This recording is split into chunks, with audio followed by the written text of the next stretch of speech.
By 2006, Mitch and Kayla had bought their actual, white picket fence dream home in Louisiana. And, life was great. They loved their careers. Both of them were very intentional about spending time together on the weekends and really making, their time together as a couple very important.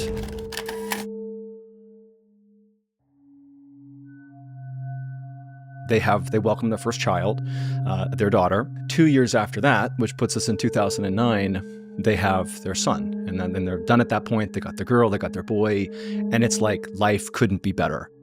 So it's 2009, and Mitch is at this little dream home, and he's watching football. He's sitting on the couch watching football, and, it's just like any other day. And as he's watching the game, there's this lamp that's in the back right corner of the room. It's a red lamp. And Mitch, he's seen this lamp a million times. It's in his house, and he's watching football, but at some point, he notices something odd about this lamp, and he looks over at it, and for some reason, the lamp itself, not the light bulb, but the actual physical lamp, like the base, was blurry. He's worried about this, is there something wrong with me? And he stands up and he walks over to the lamp, and as soon as he gets up to it, it's still blurry, and he touches it, still blurry. And he's like, okay, I don't know what this is about, but he does the typical, kind of dude reaction, like, whatever. So he turns around and he goes back to the couch and just does his best to ignore the still blurry lamp. So that night, regular night, they put the kids to bed, and, Kayla and Mitch, they go to bed too. But then after Kayla had fallen asleep, Mitch is wide awake. He can't sleep. And all night, Mitch sits on this couch and stares at this lamp in absolute silence. And then in the morning, Kayla gets up, she comes down. It's during the week, so it's a work day. She comes down and she finds Mitch on the couch, and she's like, what are you doing? And he kind of breaks out of it, and he's like, oh, I wasn't feeling well last night. He's lying to her. I wasn't feeling well, so I came down here. And in fact, he tells her, you know what, I feel so sick, I can't go to work today. By the evening, when Kayla comes home, this is like 8-10 hours later, when she walks in the house, all the lights are still off, and she sees her husband, who now is not breaking out of his trance. He's sitting on the couch, and he is absolutely focused on this lamp. And when she walks in, she's like, what's going on with you? No reaction. Mitch is fully locked in on this lamp. He's completely unresponsive. And so Kayla is like putting it together that, oh my God, something's obviously wrong. And so she grabs the phone and she calls the doctor to be like, what do I do about this? And she's at the same time kind of yelling for Mitch on the couch. There's no reaction. She's shooing her kids away. Go upstairs. We'll deal with this. Eventually, he can't even hear her anymore. She disappears completely. And he's left with just this lamp. The lamp begins to grow inside the room. And so as it's growing, it's taking up more and more of his field of vision until this lamp is so big, he now is basically consumed by the lamp. And it's at this point that he begins to feel this blinding pain in his head, and he doesn't know where it's coming from. And then he hears a ringing in his ears, and then all he hears is just people screaming everywhere. It's total darkness.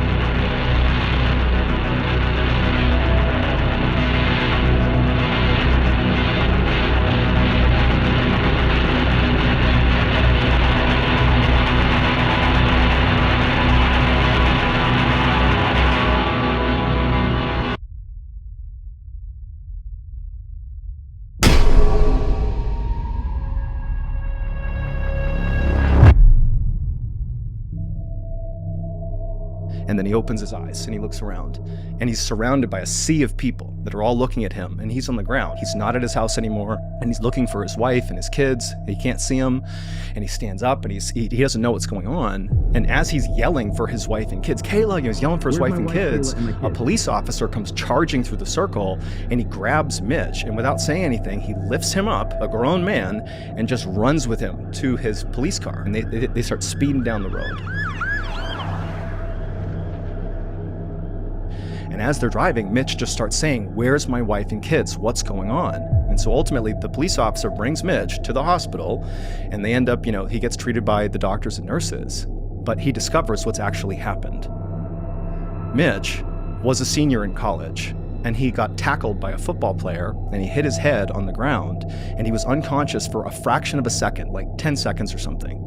And in those 10 seconds, his brain constructed an entire life with a wife, with kids, with the white picket fence, the house. None of it existed. He never had a wife. He never had his kids. They're not real. And he said to this day, he still has dreams where his little son will come running around the corner and he's perpetually 5 years old. And that was his life. And so it wrecked his life, and it never existed. It was just a figment of his imagination. Dude. Pretty crazy, right? Wow. Yeah. How does a Navy SEAL end up telling scary stories on the internet?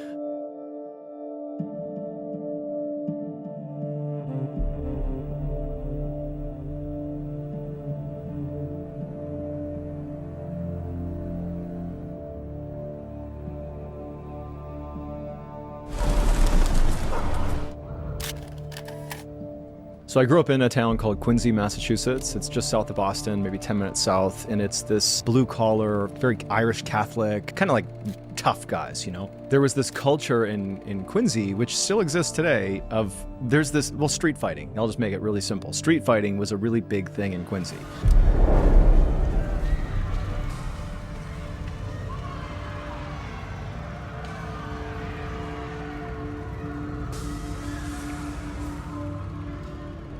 Where the way you kind of become a man, at least in the circle of people that I was around, was you bleed. And it was so pervasive in my childhood that it felt normal.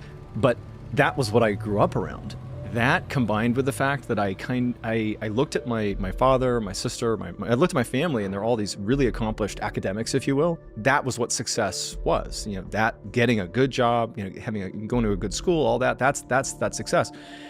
And I kind of didn't like that. And so, you know, I was just kind of a troublemaker, you know. It wasn't until I got into college, I went to the University of Massachusetts. I effectively flunked out and got in lots of trouble in one semester, didn't go to class, you know. And so after a semester, I'm back home after totally failing college, and I'm in my mom's basement. My parents are separated, so my mom's living there. It's just me. I'm in the basement. I'm 19 years old. I was used to just like doing whatever the F I wanted and being an idiot. And now I'm being an adult. And I just became kind of addicted to being, I don't know, competent as a human. Mm-hmm. But I needed like a new goal, because it was just at the time, you know, just get your life together, go to school, have a job, whatever.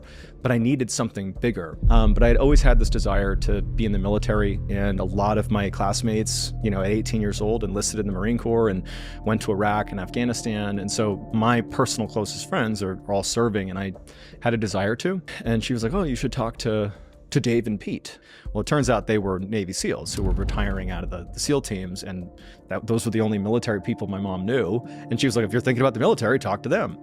And the thing that stuck with me when I met with them is they were like, it's a meritocracy, you know, going to be a Navy SEAL. It's just whoever can stick around till the end. And if you can do that, you completely reinvent yourself. You know, whoever you were before you were a SEAL is replaced with, you know, John Allen, the Navy SEAL. And so it was like, wait a minute, I can accomplish multiple things at once here. I can have a huge goal, got to train like mad for this thing. I got to be disciplined to get ready for training. I can serve in the military, something I wanted to do.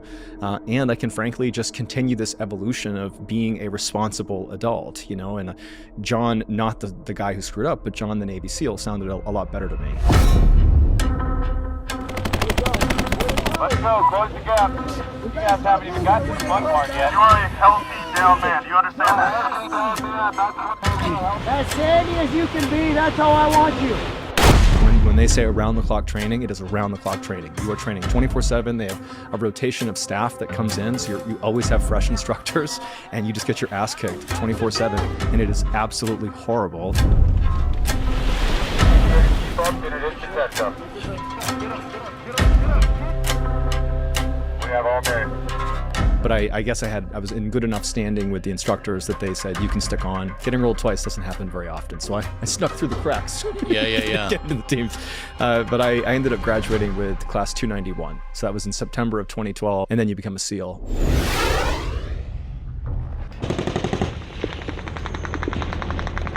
The debrief point that stood out the most to me about my entire experience in Afghanistan was when the rounds started flying. It was so incredible to see your teammates just do their job, and just seeing in this crazy moment where like gunfire's coming in and you're looking at your teammates, and your teammates are so well trained but you're seeing what millions and millions and millions of dollars in very specialized training looks like in real time. For lack of a better description, it's beautiful. We are unstoppable on the battlefield.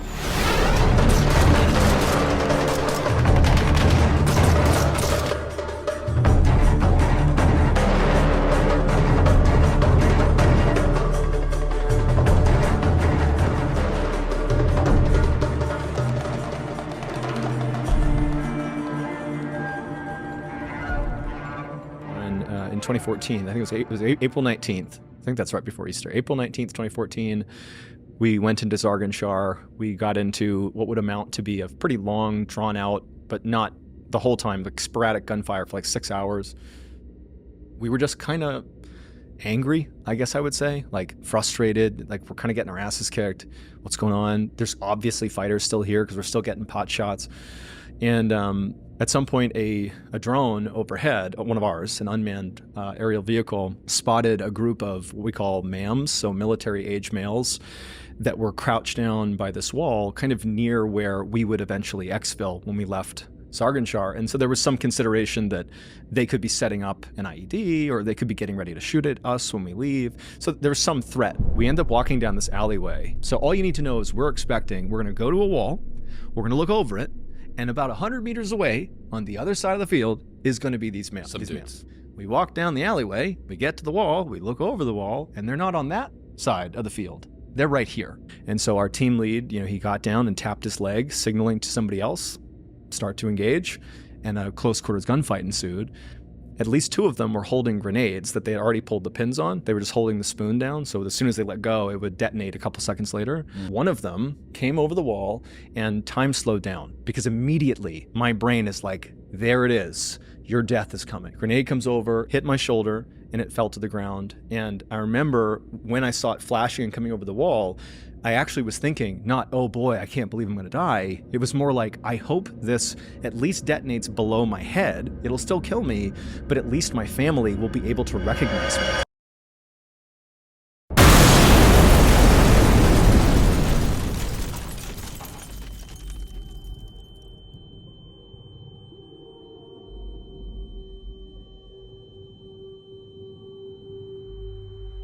I remember my vision going away from I can see and there's clearly something bad's happening to eyes are open and it's darkness. It's complete blindness. It's a blindness that I've never experienced before. My sight is completely gone.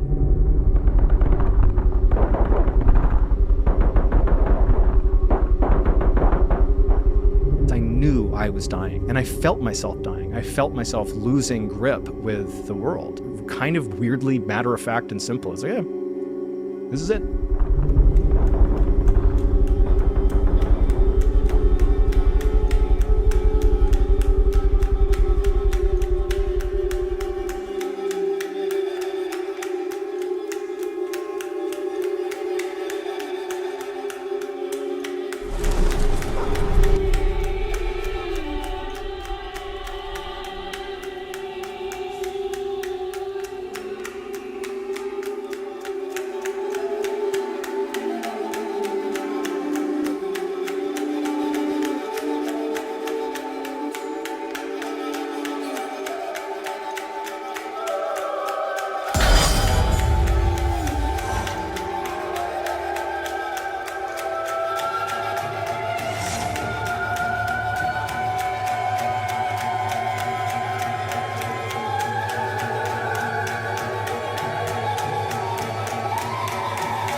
When I was at the hospital, I think when I first got to the hospital in Germany, I was told that I was probably within about 30 seconds of dying had my medic not grabbed me, put tourniquets on me, and saved my life. So I was likely in the final 30 seconds of life. And I would say that with death, it was just like, I knew it was happening. It was not some maybe, it's happening. I'm dying. And it was kind of like, and then I lived. So, But 7 days after that, you're hobbling around Home Depot. and I was kind of struggling to find my way as a civilian again. And so I was like, oh, I'll try social media. And This is a real life expectancy test. the short version is I was experimenting with social media content after I was out of the military, just because it was interesting to me. I saw there were all these new brands and people kind of blowing up on social media. I tried a bunch of stuff that didn't work, very cringy, like attempts at comedy and all these different things. And then I remember I had these 2 documents on my computer of ideas for TikToks at the time. Is what I was doing. This is like early 2020. And I had this other document, and it just said Dyatlov Pass on it. When you finish this video, you're gonna Google 2 words. In 1959, 9 very experienced Russian hikers set off on a 16-day expedition into the mountains. 7 days in and some bad weather. Me forced them to personally, make- John Allen, the person, I like to watch and consume strange, dark, and mysterious content, spooky, nonfiction content. And the Dyatlov Pass is this story about these hikers who go missing in the 1950s, and it's this famous unsolved case. I guess I'll take a shot in the dark on this totally random, departure from any other type of content I had ever tried. And it was a total, I just don't care how it goes. And then when I came back a couple hours later, my phone was basically not working because it was getting so many notifications. There was 5 million views on this video, and now, it's the internet has tuned in. This story honestly seems totally made up. What's going on, guys? MrBallen This here. is Mr. Ballen. MrBallen. MrBallen. Star MrBallen. He has a new graphic novel, MrBallen Presents Strange, Dark, Mysterious, the graphic stories. Welcome to GMA. Good to see you. Thank you very much for having me. MrBallen to our show. Looking at myself as a professional storyteller, when you think about where stories are traditionally, one of those places is almost always a book. And I kind of always thought that it would be really cool to have a book. I go down to the water park with my kids, come back a couple hours later, there's 5 million views in the video. That was in 2020. And now I'm on Good Morning America with you. So that's the way. Why do you think so many people have a morbid obsession with real-life gruesome stories? I don't know, but it's definitely pretty universal. There's real enjoyment out of being scared. I mean, just as a person. Now, you don't want to be scared and also be in a dangerous situation. That's not fun. That's fear because you might get hurt or something. But fear when you're in a controlled environment, like a really immersive story where your brain actually begins to inhabit that story and you begin to feel the real feelings that the people in the story might, that's thrilling.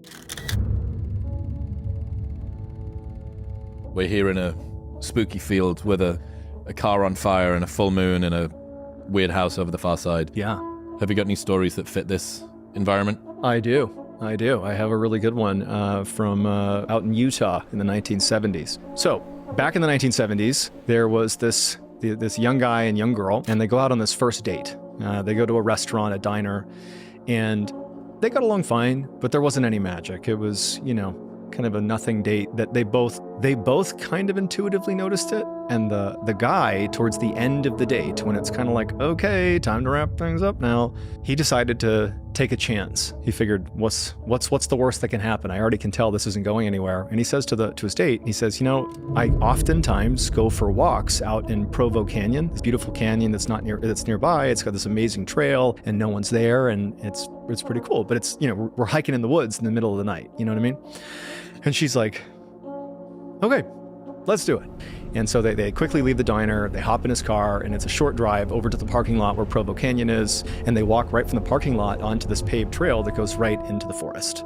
And so they start walking into the forest, and after a while, as they were walking, the feel, the vibe of the night really changed as soon as they got into the woods.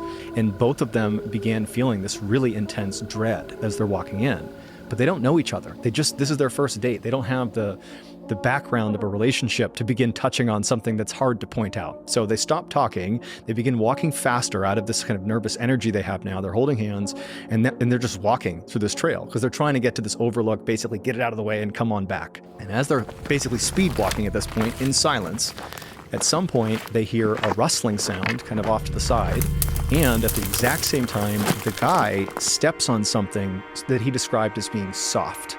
And without any communication, they turned and walked out. Didn't even look down. They had no idea what's going on. It was like they both knew, let's get the fuck out of here. I don't know what's going on out here. Now that they're in the safety of their car, they kind of begin laughing about it. Like, yeah, I wonder what that was. I stepped on something out there. I don't know. Something moving around. Maybe there's a big animal. I don't know. But that was it. It was just, that was the whole date. And actually, they wound up getting married because this date was like this kind of amazing thing where they bonded over the fear of being in this forest. And 10 years later, they're at home and the TV is on. It's tuned to like a Dateline type of show, like a true crime show. And neither of them are really watching. But an interview comes on, and it's a journalist talking to a death row inmate. And at some point, the journalist asks him, was there ever a time that you almost got caught? And the serial killer is like, yeah, there was a time. I was out in Provo Canyon, and I just killed a girl, and I was trying to dispose of her body. And I dragged her across the trail, and this young couple comes turning around the corner, and they stepped on the body. And I was maybe a foot away holding her, looking up at them in the darkness, waiting to see what they were going to do. But for some reason, the couple didn't look down, they didn't look around, they just turned and left. And so that was it. That was the time I almost got caught. And so it turned out the guy, they had come in contact with Ted Bundy, like one of the most infamous serial killers of all time, who effectively said, had he investigated, he would have had to kill the couple.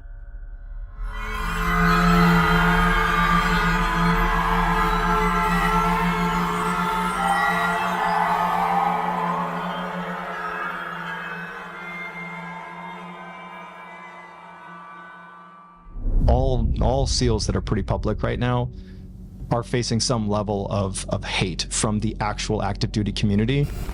Why shouldn't they make some money when they're finished? Because this isn't going to Harvard to get a business degree. You serve to uphold the Constitution of the United States. The military and our operations, they're not for sale.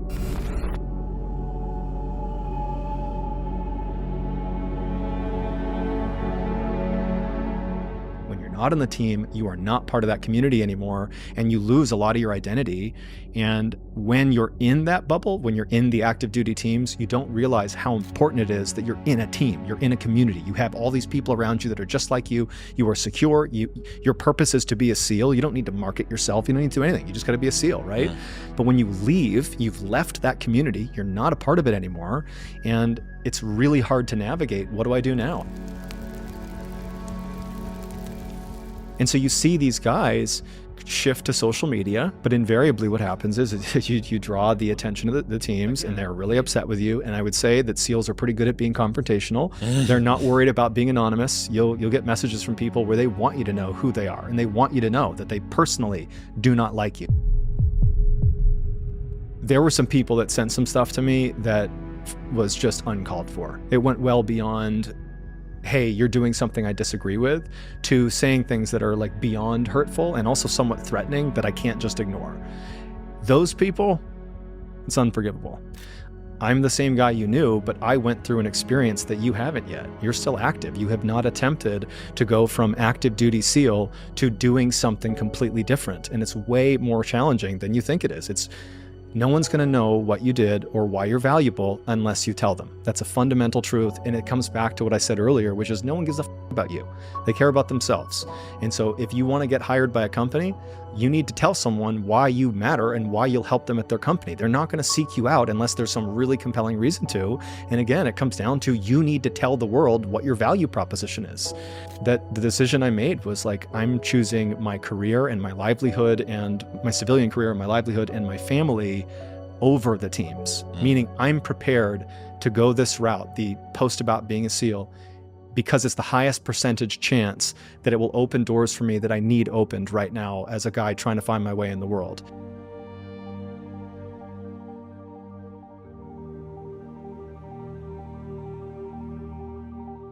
I've had to work through quite a bit just from that deployment, and also just in general, just my own life trauma. But I think that, having some pretty profoundly bad experiences in your life at the time are pretty awful. but many times they're the most defining moments of our lives where you're able to really see what you're made of when things are going really badly. And I think that I've had a couple times in my life where my life has been really, really challenging, whether it was in SEAL training or in combat or reintegration or trying to find my way in the civilian world. And it's in those moments, the only way that I've been able to get better and push through is if I'm really honest about who I am and what I'm doing. And I have found that it's just very effective to be honest with yourself about what you're doing well, what you're not doing well, and not being afraid to kind of own up to it. I think that that's a good way to work through your problems. It's just saying, yeah, I have all these issues. But it doesn't make me a bad person. It just means I have shortcomings just like everybody else does. I think that because I was so close to death, in my opinion, that it just feels like you got time now. And take some chances, because it just kind of ends at some point, and then in 100 years, no one's going to know who you were. You're gone. And that's dark, but it allows me to not really worry about f***ing stuff up.